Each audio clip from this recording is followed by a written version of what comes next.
Hola, ¿qué tal? Bienvenidos a la primera clase virtual de nuestro curso de cosmología. Y antes de comenzar, déjeme explicarle un poquito en qué o cómo va a ser la dinámica de estas clases virtuales, ¿ya?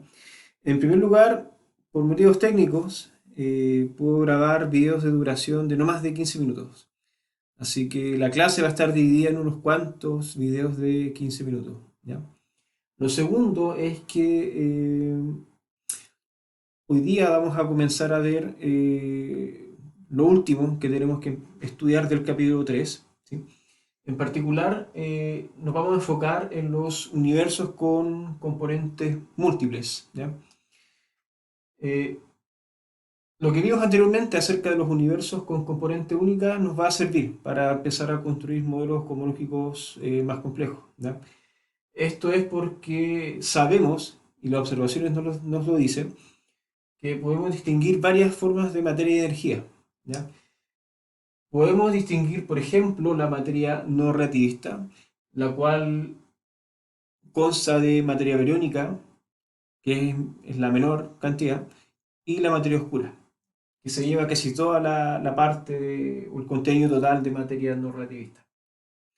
Por otro lado, tenemos la radiación, o la materia relativista, dentro de la cual podemos distinguir fotones, que provienen del fondo cósmico de radiación, o bien neutrinos.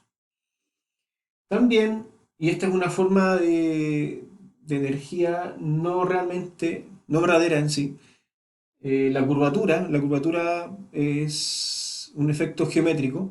Sin embargo, a nivel de las ecuaciones o de la ecuación de Friedman, ¿sí? Podemos pensarla como un fluido, pero de manera efectiva, ¿ya? Es porque la matemática se hace un poco más simple, ¿ya?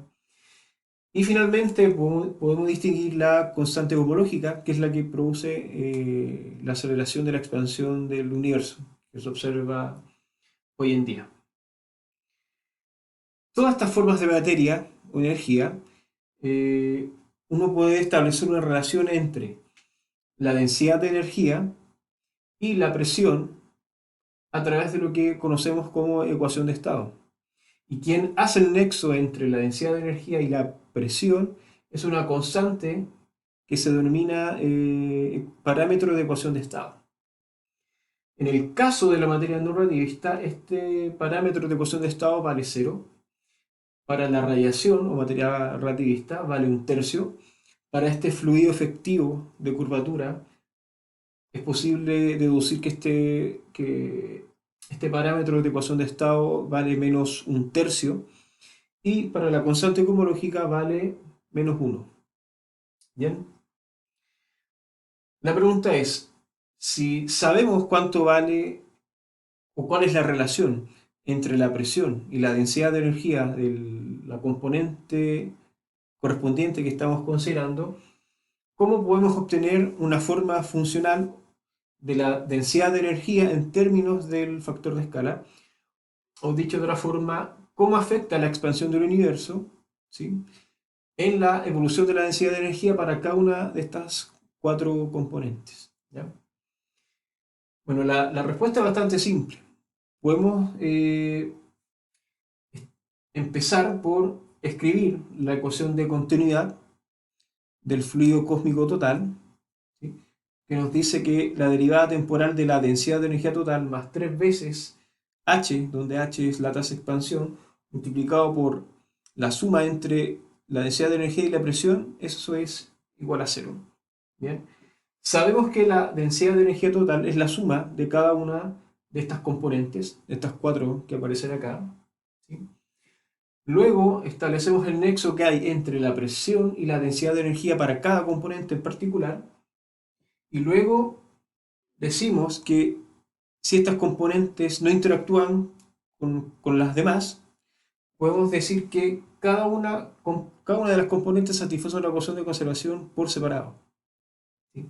Lo que significa que me es posible integrar la ecuación de continuidad para una sola componente y encuentro esta forma que me dice que la densidad de energía de una componente en particular es igual a su valor presente multiplicado por una fracción que es el valor presente del factor de escala dividido por el factor de escala en cualquier época. Y esto está elevado a una potencia que es 3 veces de la suma de 1 más W, donde W es el parámetro de ecuación de estado. De esa forma, en esta fórmula general, yo sustituyo cada valor particular del parámetro de ecuación de estado y obtengo cómo evoluciona la densidad de energía para cada una de estas 4 componentes. ¿Ok? Bueno, ¿para qué necesito esto? Con esta información, ¿sí? Yo me voy a la ecuación de Friedman, ¿sí? Donde en la ecuación de Friedman la densidad de energía, yo sé que es la suma de cada una de las 4 de las 4 componentes, que están dadas por esta última columna. Así que después de sustituir en la ecuación de Friedman y dividir la ecuación de Friedman por la tasa de expansión actual al cuadrado, que es esencialmente el parámetro de Hubble que se nota por h sub 0, puedo encontrar una expresión que relaciona la tasa de expansión en cualquier momento y cómo evoluciona la densidad fraccional de energía para cada una de las componentes. De tal forma que tenemos 4 contribuciones. La primera proviene de la materia no relativista. La segunda proviene de la materia relativista o radiación. Esta tercera es la que proviene de la curvatura.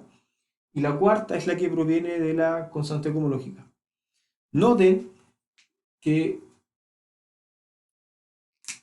acá tenemos el valor presente de la densidad fraccional de materia. Acá tenemos el valor presente de la densidad asociada a la radiación. Acá tenemos la densidad fraccional asociada a la curvatura hoy en día. Y acá tenemos el valor de la densidad fraccional hoy en día de la constante cosmológica. Como les había dicho hace unas clases atrás, esta ecuación es súper importante porque las ocupan los astrónomos y la gente que hace cosmología observacional para determinar el valor de cada uno de estos parámetros que yo acabo de encerrar en un círculo. ¿Sí? ¿Cómo se determinan estos parámetros cosmológicos? Incluyendo la tasa de expansión actual, que es el parámetro Hubble. Bueno, esencialmente hay 3 formas de determinar los parámetros cosmológicos. La primera es usando supernovas, o lo que se conoce como candelas estándares, ya sea supernovas del tipo 1A, eh, o bien estrellas cefeidas, ¿sí? La segunda forma es midiendo las anisotropias de temperatura de la radiación cósmica de fondo. Y la tercera, de la cual todavía no hemos hablado en este curso, que es acerca de la distribución de galaxias, ¿ya? O el acrónimo en inglés es BAO, Baryon Acoustic Oscillation, ¿ya? A medida que vayamos avanzando, vamos a ir discutiendo en detalle cada uno de estos 3 métodos que son independientes y que nos permiten encontrar los valores de los parámetros cosmológicos. En particular, en esta referencia, acá aparece el número de archive,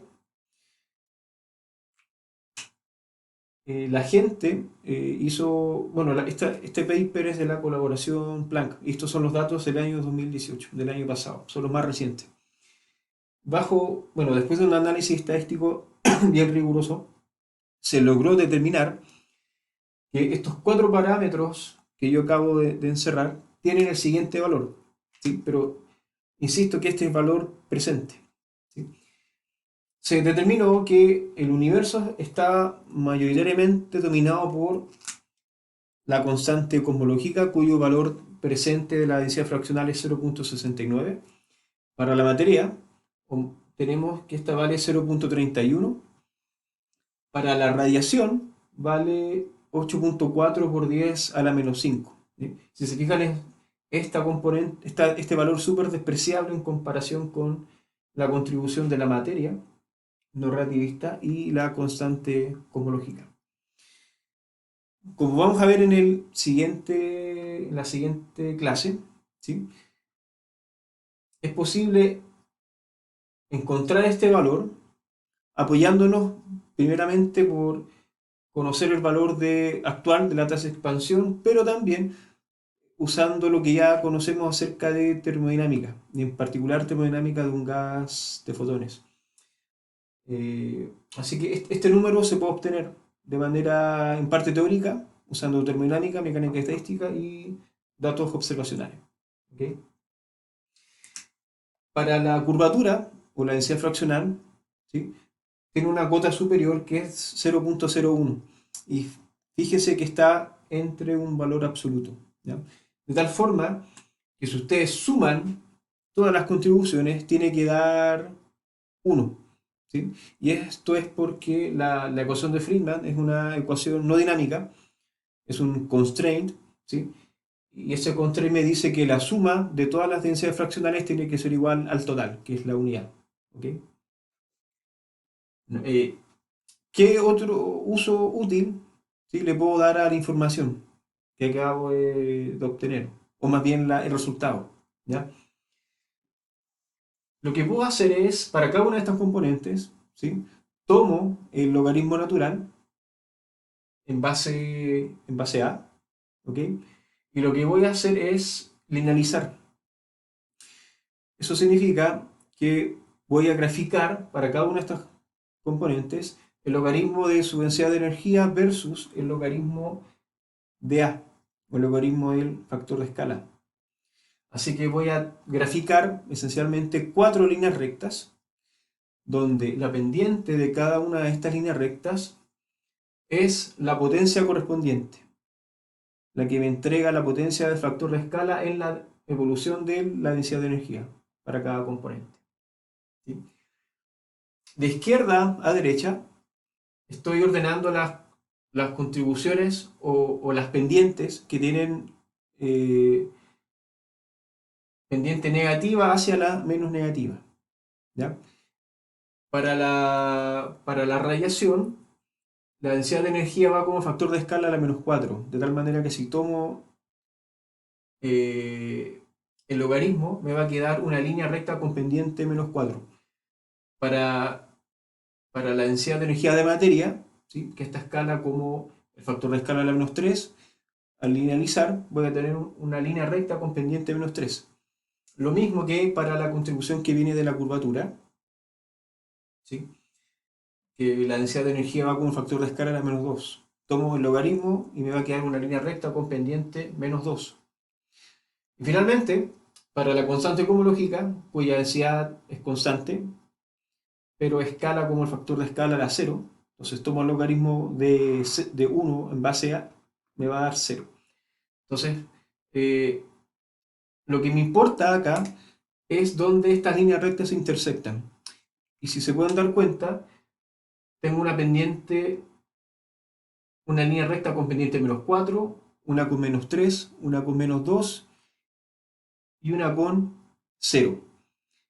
Y como les dije, lo que a mí me interesa son los puntos donde estas rectas se intersectan. Físicamente, ¿qué significa esto? Significa que estos puntitos me van a decir en qué momento las densidades de tal o tal contribución son iguales.